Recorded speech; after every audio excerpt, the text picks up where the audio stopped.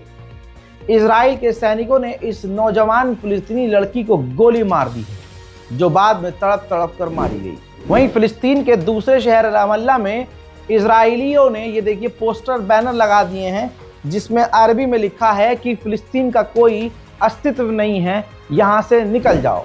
Israel के नए विदेश मंत्री ने नेतन्याहू के लिए अपनी कोर्ट से, इजराइल की कोर्ट से मांग की है कि उनके खिलाफ जो कोर्ट में केस चल रहा है, सुनवाई चल रही है, उसको पोस्टपोन कर दिया जाए, क्योंकि सीरिया में बहुत कुछ हो रहा है जिसमें नेतन्याहू की सबसे ज़्यादा ज़रूरत है और वो कोर्ट मामलों में उलझे रहे तो वो इन मुद्दों पर ध्यान नहीं दे पाएंगे। सीरिया में तख्ता पलट देखने के बाद यमन की सरकार के मिनिस्टर ने कहा है कि हमारे मुल्क में जो हुथीज हैं, अब उनका भी तख्ता पलट और उनका भी सफाया हो सकता है। उधर कनाडा की यूनिवर्सिटी में हजारों पाबंदियों के बावजूद वहां के छात्रों ने फिलिस्तीनियों के लिए आवाज बुलंद की है।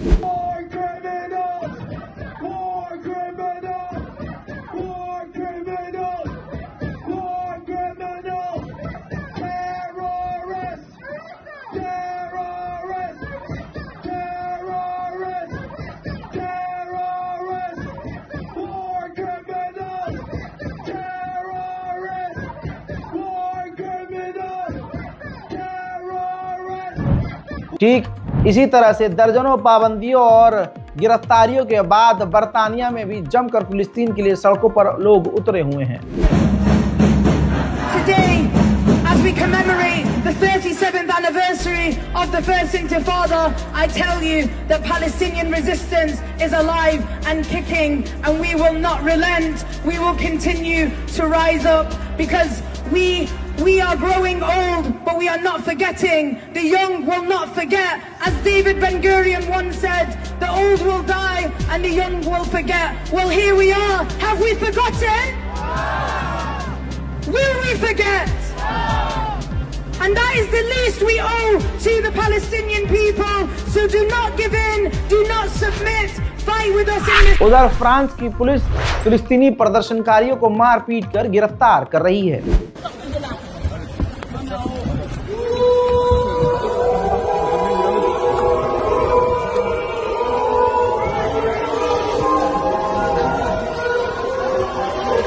ठीक इसी तरह से अमेरिका में भी फिलिस्तीन के लिए और इजराइल के खिलाफ प्रदर्शन जारी है। And as silence spreads and walls surround, the USA, with bloodied hands, fuels the fire, helps it expand.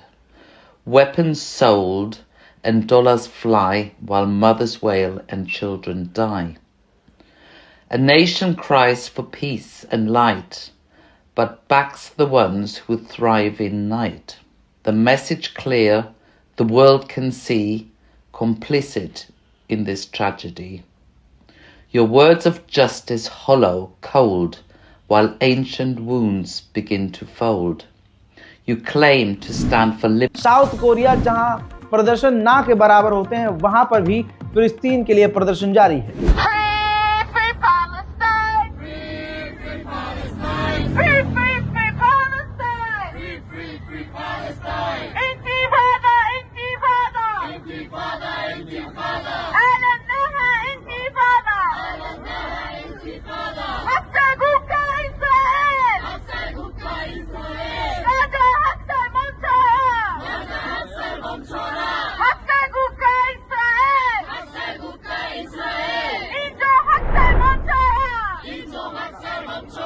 बात करें इजराइल की तो इजराइल के अंदर नेतन्याहू के खिलाफ दिन प्रतिदिन गुस्सा बढ़ता जा रहा है। यहूदी लाखों की तादाद में नेतन्याहू के खिलाफ प्रदर्शन कर रहे हैं, मांग कर रहे हैं कि हमास से डील कर ली जाए।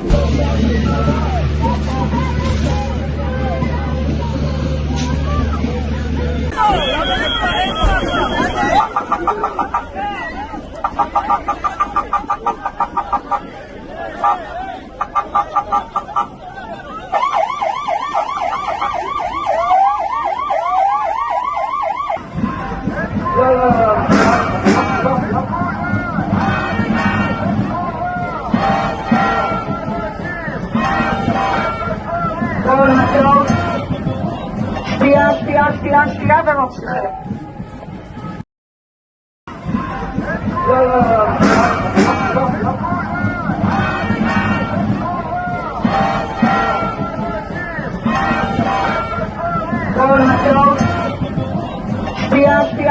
שנייה וממשיכים.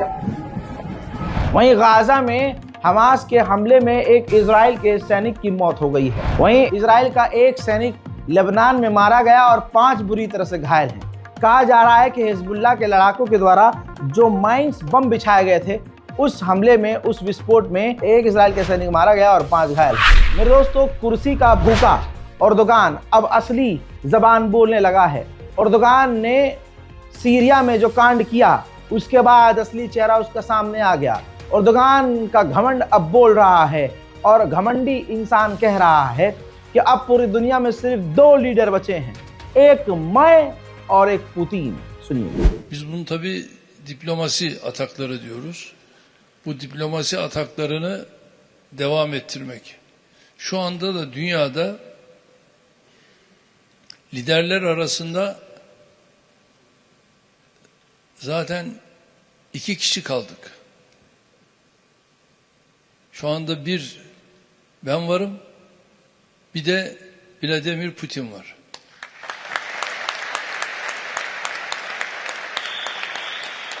Yani bunu ben olduğum için söylemiyorum. Yani vakayı söylüyorum. Tabii 22 yıl. बात मिडिल ईस्ट की हो रही है तो सीरिया का भी अपडेट देता चलूं। सीरिया के अंदर रेबल्स ने और भी जड़ों को तोड़कर कैदियों को आजाद करवा दिया है। देखिए।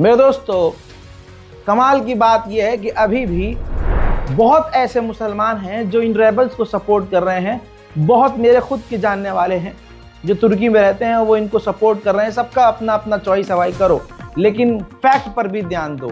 हजरात मोहतरम, इन रेबल्स ने अमेरिका और तुर्की से वादा किया है कि हम आपकी सेना पर हमला नहीं करेंगे, यानी उनकी मौजूदगी इन्हें मंजूर है। फिर काहे का देश आज़ाद। दूसरी बात, इन्होंने वादा किया है कि ISIS हम दाइश संगठन को यहाँ पर एक्टिव नहीं होने देंगे। उधर हमास ने गाज़ा के अंदर अपने लोगों से कहा है कि हमारे एरिया में जो जो इजराइल के कैदी हैं उनके नाम और उनकी जानकारी इकट्ठा करो ताकि इजराइल के साथ हम डील कर सकें। उधर डोनाल्ड ट्रंप ने कहा है कि मुझे यकीन है, उम्मीद है और मेरी चाहत है कि गाज़ा के अंदर इजराइल जीत जाए, लेकिन मेरा ये मानना है कि ज़्यादा इजराइल के कैदी हमास के हाथ में अब जिंदा नहीं है। अल कायदा का एक बड़ा आतंकी जो उस वक्त नौजवान था, उसने इराक के अंदर खौफनाक बमबारी की, बम लगाया, स्कूलों को उड़ाया, महिलाओं बच्चों को मारा और आज वो दूध का धुला हो गया। कमाल की बात यह है कि जो असद को कातिल कहते हैं वो इस अलकायदा के आतंकी को आज हीरो कह रहे हैं। CNN को इंटरव्यू देते हुए इन रेबल्स के लीडर, जो पहले आतंकी संगठन का सरगना हुआ करता था अलकायदा का, जिसने खतरनाक नरसंहार इराक में किया, उससे CNN की पत्रकार ने सवाल किया कि आपने इराक में कत्ल किया, कत्लेआम किया, आपने बम लगाया, बम उड़ाया, स्कूल उड़ाया, सिविलियंस को मारा, उस पर आप क्या कहेंगे?